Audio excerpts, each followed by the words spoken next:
Welcome to Subramani.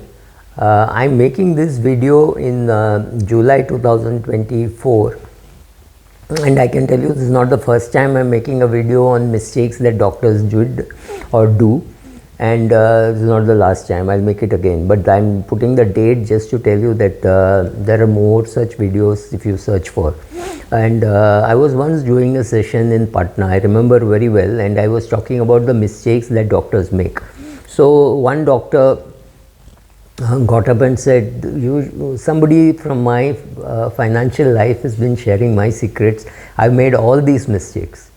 So let us look at some of the mistakes that doctors make. So first of all, they go to a financial planner, and then they buy some products, right? So question is, was he a planner, was he a salesman? Don't know. Second, in most products in life, you seek it, right? You want to buy an AC for your house, you want to buy a fridge for your house, you want to buy a car for yourself.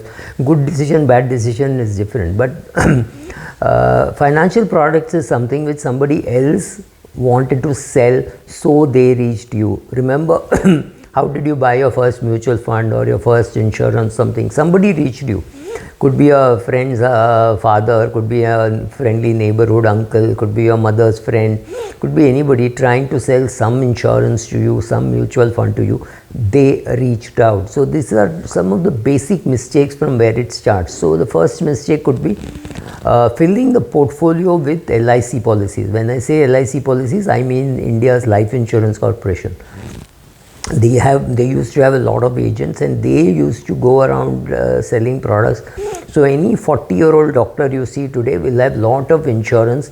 He will know how much premium he is paying, and it is very unlikely that he knows how much is the sum assured that he has, right? So step one is doing that, to know what you're doing. So step one for any doctor should be to get financially literate. Because I see that doctors have lost money to coin dealers, to mattress suppliers, to people selling mattress for 2 lakhs of rupees, to insurance agents, to mutual fund agents, to financial planners, to bank RM. Don't blame the person who is cheating you. Blame yourself for not being prepared to receive them, right? So first is buying expensive products, and selling expensive products to doctors is very easy. All you have to say, sir, you are a doctor. How can you do an SIP in a mutual fund? You should be doing PMS for 50 lakhs. And then he gets up and says, yes, I am a doctor, I am special.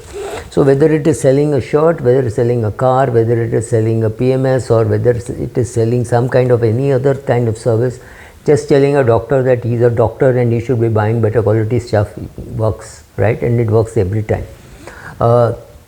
So also overpaying for legal and financial advice, whether it is to file your tax returns or whether it is to check the agreement that you're signing with a hospital, right? All those things require some kind of legal help. The question is, how much should you pay for it?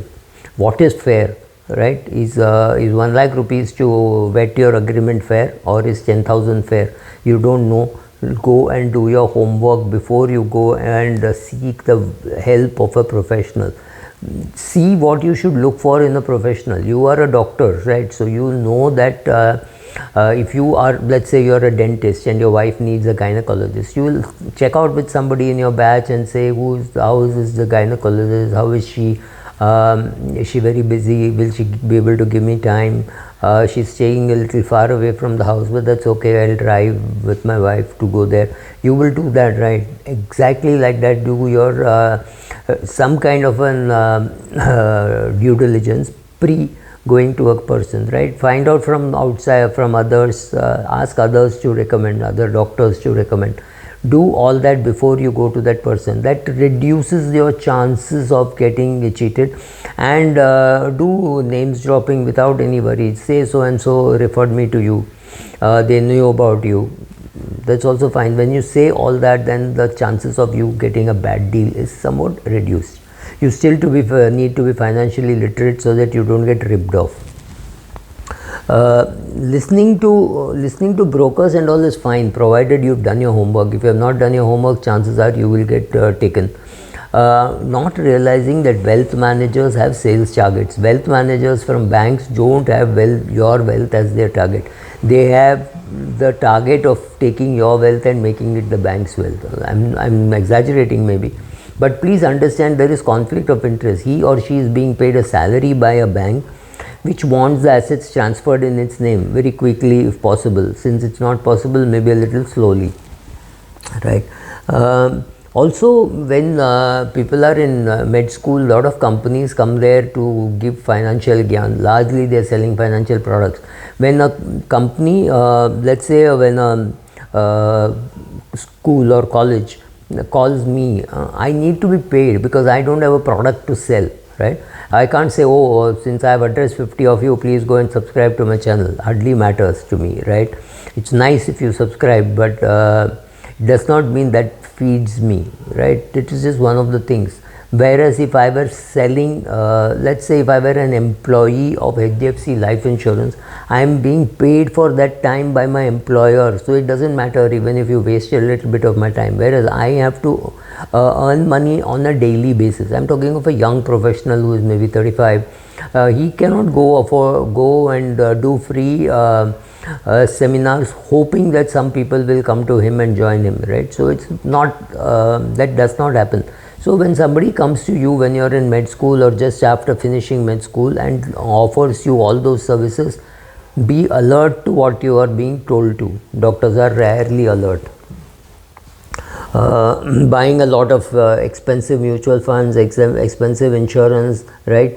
Real estate is another thing which doctors think they understand. They say, oh, God does not make real estate anymore, so I bought one more house in not very far away from home, right? So why do they buy so much of real estate? Well, the logic, what one doc told me was, at least I know what I'm getting into when I'm buying that deal, right, of buying real estate. Whereas when I am with an agent selling insurance or other products, I have no clue whether it's been a good product, whether it is a good product, right? Then taking tips from Tom, Dick and Harry and putting money in the share market, right? So anybody, any cabbie, fellow doctor, anybody could give them a tip and they would go and put some money in that and actually lose it.